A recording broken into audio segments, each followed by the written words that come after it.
जरा आपको बताते चले कि बल्दियाती इदारों की भी बात, क्योंकि बल्दियाती इदारों के लिए इलेक्शन का बिगुल बजने वाला है और उससे पहले इलेक्शन अथॉरिटीज़ की तरफ से बाज़ाब्ता तौर पर कमर कस ली गई है। मुख्तलिफ वार्डों को मुख्तलिफ ज़ुमरों के लिए मुख्तस रखा गया है, स्पेसिफाई कर दिया गया है। और जब यह खबर सामने आई उसके बाद सियासत काफ़ी ज़्यादा जम्मू और श्रीनगर के अंदर जो है वो देखने को मिल रही है। फ़िलहाल खबर जम्मू म्यूनसिपल कॉरपोरेशन की बताएंगे आपको, जहां पर नोटिफिकेशन जारी कर दी गई है और कई वार्ड्स को रिजर्व कर दिया गया है। और जब वार्ड्स को रिजर्व कर दिया गया है तो मेयर, डिप्टी मेयर समेत कई अहम शख्सियात के वार्ड्स को नोटिफिकेशन के जरिए से रिजर्व कर दिया गया है। और जब ये रिजर्व करने की बात सामने आई तो काउंसलर, जो सिटिंग काउंसलर्स हैं, उनकी तरफ से नाराजगी और बरहमी का इजहार भी किया गया है। ताहम इलेक्शन कमीशन की तरफ से ये साफ कर दिया गया, इलेक्शन अथॉरिटीज़ की तरफ से ये साफ कर दिया गया कि तमाम दरख्वास्तें वसूल की जाएंगी, यानी जहां जहां पर भी एतराज़ होगा वहां पर उस एतराज़ को सुना जाएगा, एप्लीकेशन को रिसीव किया जाएगा। नोटिफिकेशन जो है वो चीफ इलेक्टोरल ऑफिसर के दफ्तर से जारी हो गई थी 3 से 4 सितंबर सन 2023 को, जिसके तहत रिजर्व कर दिया गया था अर्बन लोकल बॉडीज़ के तहत कई इलाकों के अंदर कई इलाकों को। और जब उन इलाकों को रिजर्व कर दिया गया तो उनमें प्रोमिनेंट पर्सन जो थे, जिनमें मेयर है यानी बाबाई शहर जम्मू है, फिर डिप्टी मेयर जम्मू के हैं, फिर चीफ विप कांग्रेस के हैं, फिर बीजेपी के और कांग्रेस के सीनियर लीडर्स हैं, इंडिपेंडेंट काउंसलर्स हैं, उन सभी लोगों की फहरिस्तें जो है वो उन वार्ड्स जो है उस फहरिस्त में चली गई हैं जिसे अथॉरिटीज़ ने रिजर्व कर दिया है। ये बात काबिल ज़िक्र है कि सेक्शन 10A जो Jammu Kashmir municipal corporation act 2000 का है और सेक्शन 11A जो जम्मू कश्मीर म्यूनसिपल एक्ट 2000 का है, उसके तहत रिजर्व किया जाता है, यानी मुख्तस रखा जाता है वार्ड एक हल्का इंतखाब। किन के लिए? खवातीन के लिए। फिर किन के लिए? शेड्यूल कास्ट के लिए, SCs के लिए, STs के लिए, शेड्यूल ट्राइब्स के लिए। और ये म्यूनसिपल एक्ट के तहत ही कानून जो है वो अमल में लाया जाता है और यही वजह है कि इस बार भी रोटेशन के तहत कई इलाकों को लाया गया है। अब जो पॉपुलेशन अभी सामने आ रही है और जिस तरीके की नोटिफिकेशन सामने आई है SC, STs, वुमेन कैटेगरी और दीगर चीज़ों के लिए, उसमें 19, 29, 41, 45, 56, 57, 59, 65, 67, 74 ये शेड्यूल कास्ट के लिए नोटिफाई कर दिए गए हैं। 29, 56 SC के लिए, वुमेन के लिए, और वार्ड 60 जो है वो ST के लिए, 63 जो है वो ST वुमेन के लिए, 2, 5, 8, 12, 16, 23, 26, 32 और इस तरीके से 72 तक जब आप चलेंगे तो ये रिजर्व कर दी गई हैं जी ख़वातीन के लिए। और ये साफ कर दिया गया कि अगर किसी ने एतराज़ है इन पूरे मामले पर जो नक्शा खींचा गया है इलेक्शन अथॉरिटीज़ की तरफ से, तो वो 14 सितंबर तक तहरीरी तौर पर इलेक्शन अथॉरिटीज़ के सामने बात रखेंगे। और जब मेयर जो इस वक्त मौजूदा मेयर है राजेंद्र शर्मा और दीगर लोगों की बात को देखते हैं तो नाराज़गी साफ झलक रही है और नाराज़गी के बीच ये कहा जा रहा है कि आज तक इस तरीके का नहीं था। अब जिस तरीके से अफसर कर रहे हैं ये जानबूझकर एक ऐसा निज़ाम बनाने की कोशिश कर रहे हैं जिससे सब कुछ दरहम बरहम हो, ये कुछ लीडर्स की तरफ से बयान आ रहे हैं। ताहम साबिक डिप्टी मेयर से हमारे नुमाइंदे ने गुफ्तगू की है, उन्होंने क्या कुछ इस पूरे मामले पर कहा है। मामला सियासी है, समझिएगा कि क्या कुछ खातून उम्मीदवार भी कह रही है।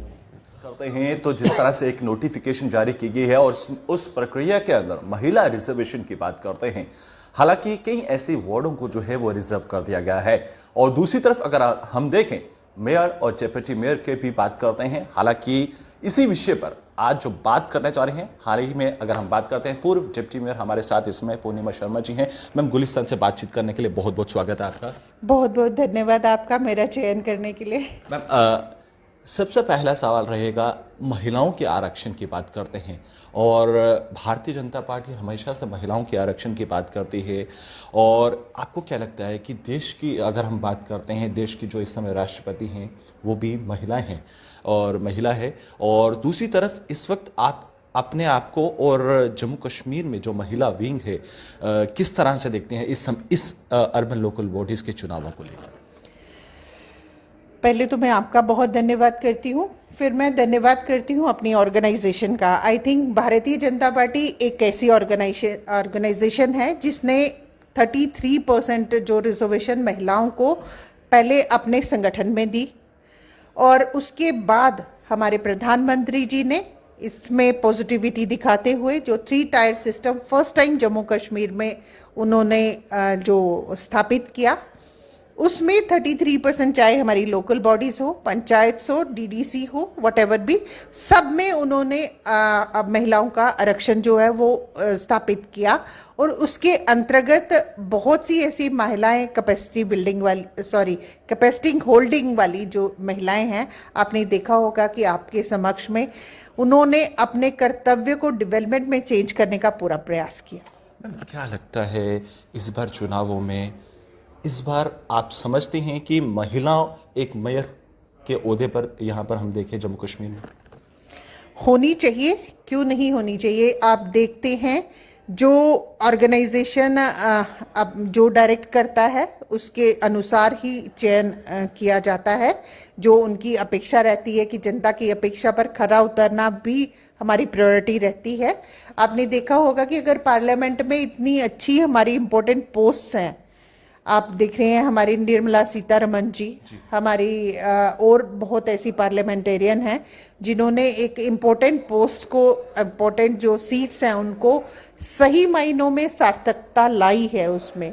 तो हमारी जम्मू कश्मीर के अगर लोकल बॉडीज़ के चुनाव होते हैं तो अगर इतनी सक्षम लेडी अगर कोई कंटेस्ट करती है और हमारे चयन अगर संगठन के माध्यम से उसका किया जाता है तो होना चाहिए। मैम, आपको क्या लगता है अगर चयन चुनावों में जनता मत देती है, हालांकि इस तरह से उम्मीदें भी ये जताई जा रही हैं कि मेयर और जो पार्षद के चुनाव होंगे वो एक साथ होंगे, इस तरह की अटकलें भी अभी जम्मू कश्मीर में बनती हुई नजर आ रही हैं। अगर महिला यहाँ पर चुनकर एक मेयर के ओहदे पर आती है तो आपको क्या लगता है, आपकी विचारधारा से, पार्टी की विचारधारा से क्या मैनिफेस्टोस रहेंगे जो काम पीछे नहीं हो पाए हैं और जो आगे काम करने हैं, उनमें क्या कुछ बदलाव आप देखते हैं? आपने देखा होगा कि जो हमारा पिछला टेन्योर रहा है, चाहे उसमें 2-2.5 साल हमारे कोविड के भी रहे, उसके बावजूद भी ऐसा कोई वार्ड नहीं रहा जहाँ पे एक पब्लिक रिप्रेजेंटेटिव में, चाहे मेल हो चाहे फीमेल हो, उसने पूरा 100%, 101% देने की कोशिश की है। इवन अभी 2 महीने अगर जो रह गए हैं उसमें भी महिलाएं, आज यही डिस्कशन ऑफिस में चल रही थी कि हमारी जो अनुदान राशि हमारे साथ स्टैंड कर रही है, यहाँ पीछे कहीं अगर हमें किसी डिपार्टमेंट के माध्यम से अगर हमें मिल सकती है तो हमें तुरंत उसको लेकर कैश करके तुरंत डेवलपमेंट में कैसे चेंज करना है। अगर महिला अगर ऐसी सोच रखती है, अगर वो घर को पूरी तरह संवार कर संजो कर रखने की कैपेसिटी रखती है, उसके बाद वो समाज में अपना 100% देती है और फिर उसके बाद अगर एक वो पब्लिक रिप्रेजेंटेटिव बनती है और उसमें 101% देने की सोच मन में हमेशा सजगता से रखती है, तो क्यों नहीं। मैम, आपने ये बहुत ख़वातीन के लिए मखसूस रखी गई नशस्तों पर इत्मीनान का इजहार कर रही हैं साबिक deputy mayor Jammu municipal corporation. ताहम सियासत काफ़ी ज़्यादा तेज़ हुई है और कई लीडर जो है वो इससे नाराज़ भी दिख रहे। ताहम इलेक्शन कमीशन ने साफ कर दिया है कि एतराज़ात आप जमा करवा सकते हैं 14